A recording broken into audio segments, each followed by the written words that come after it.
Hello दोस्तों, मेरा नाम अभिषेक है। एक न्यूज़ है कि भारतीय सेना में 3 साल के लिए संविदा बेस पे अब भर्तियां होंगी। तो देखिएगा, हम इसके बारे में बात करेंगे। जब से ऐसी न्यूज़ चली है तो इसके बाद से कई सारे ओपिनियंस आने स्टार्ट हो गए हैं और काफ़ी लोग तो बोल रहे हैं कि ये जैसे देश बेचना हो गया उसी तरह से ये भारतीय सेना को बेचना है, कुछ इस तरह से है। तो देखिएगा, मैं आपके सामने क्रिस्टल क्लियर करना चाहूँगा, कुछ कॉन्सेप्ट बताना चाहूँगा। देखिएगा, बात ऐसी है कि जो संविदा बेस पे ये भर्ती होगी, ये परमानेंट कोई संविदा बेस पे नहीं है कि एक बार आप संविदा पे आ गए तो मतलब संविदा पे ही रहेंगे, या फिर जितने भी आर्मी भर्ती टाइप हैं या फिर जितने भी आप कैडेट्स और देखते हैं लाइक यूपीएससी से, एनडीए से, यूपीएससी सीडीएस हो गया, और भी जितने भी तरीके होते हैं भर्ती होने के आर्मी में, तो वो संविदा बेस पे हो जाएंगे। तो ऐसा नहीं है। देखिएगा, जो परमानेंट भर्तियां हैं, जैसे आप स्टेट गवर्नमेंट्स की बात करें और भी बात करें, लाइक मध्य प्रदेश में अगर कोई भर्ती आती है तो यहाँ पे संविदा बेस पे भी भर्तियां आती हैं, संविदा बेस पे भी आती हैं और परमानेंट तो बहुत सारी रहती हैं। तो इसी तरह से आर्मी में भी क्या रहेगा कि संविदा बेस पे भी रहेगा, परमानेंट भी रहेगा।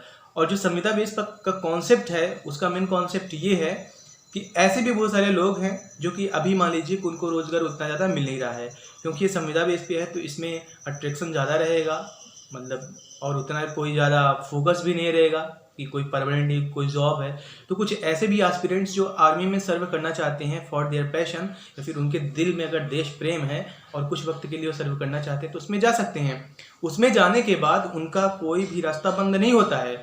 उसमें जाने के बाद उनको इन फ्यूचर अगर उसमें वो ज़्यादा इंटरेस्ट लेते हैं, रुचि रखते हैं, तो एक जो कमेटी है, हायर कमेटी है, वो आपको परमानेंट कर देगी, रेगुलर कर देगी। और इसके अलावा अगर आप चाहें दूसरे फील्ड को सर्व करना, दूसरे फील्ड में जाना, तो आप जा सकते हैं। तो this is very nice concept, बहुत अच्छा कॉन्सेप्ट है ये, और इसका सभी को स्वागत करना चाहिए। और बाद में जहाँ तक बात रही दूसरी कि गवर्नमेंट जॉब्स बहुत ज़्यादा तादाद में आए, और साथ ही साथ आपको क्या पता है कि ये जो पेंशन सिस्टम है, अगर ये भी लागू होता है, अभी तक क्योंकि लागू था, तो देश में कितना ज़्यादा बर्डन रहता है।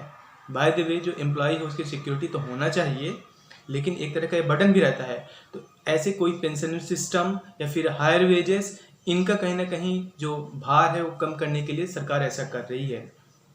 दूसरी बात यह है कि जो प्राइवेटाइजेशन का कॉन्सेप्ट है, जिसको आप पीपीपी मॉडल भी बोलते हैं, वो उतना बुरा नहीं है जितना उसको शो करने की कोशिश किया जाता है।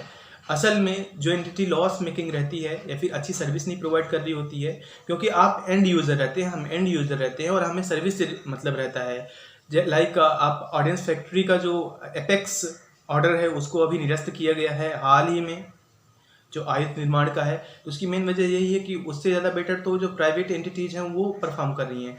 तो कहीं ना कहीं सरकार के साथ प्राइवेट एंटिटीज़ का मिलकर काम करना कहीं ना कहीं देश के लिए हितकारी है। बीएसएनएल की आप बात करें, हम जितने भी हम बीएसएनएल का बेहद कम यूज करते हैं। बीएसएनएल हमें जो सिम प्रोवाइड की जाती है तो गवर्नमेंट ज़बरदस्ती हमें प्रोवाइड करती है, क्योंकि शासकीय कंपनी है, बकाया उसकी जो सर्विस है, उसका जो आप बोल सकते हैं कि सर्विसेज है, इंटरनेट सर्विसेज हैं, बकाया सर्विसेज हैं या हेल्पलाइन सर्विसेज हैं, रस्ट कंडीशन में है, सबसे पुअर हैं, सबसे ख़राब हैं। तो इसीलिए अगर प्राइवेट एंटिटीज़ को, अगर हम प्राइवेट सेक्टर्स के अगर हम सुविधाओं को गेन करना चाहते हैं, लेना चाहते हैं, उसको एंजॉय करना चाहते हैं, लाइक एजुकेशन की बात हो जाए, तो हमें गवर्नमेंट की चाहत उतनी ज़्यादा नहीं रखनी चाहिए बाय द वे।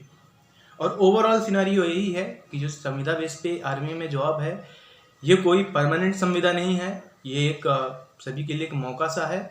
एंड इसके अलावा वहीं पे वो रुक नहीं जाता है। अगर उसको इंटरेस्ट रहता है और वो अच्छा वर्क परफॉर्म करता है तो उसको परमानेंट किया जाएगा। तो ये ओवरऑल कॉन्सेप्ट है। इसके बारे में फेक न्यूज़ फैलाई जा रही है कि अब आर्मी को भी प्राइवेट कर दिया गया है।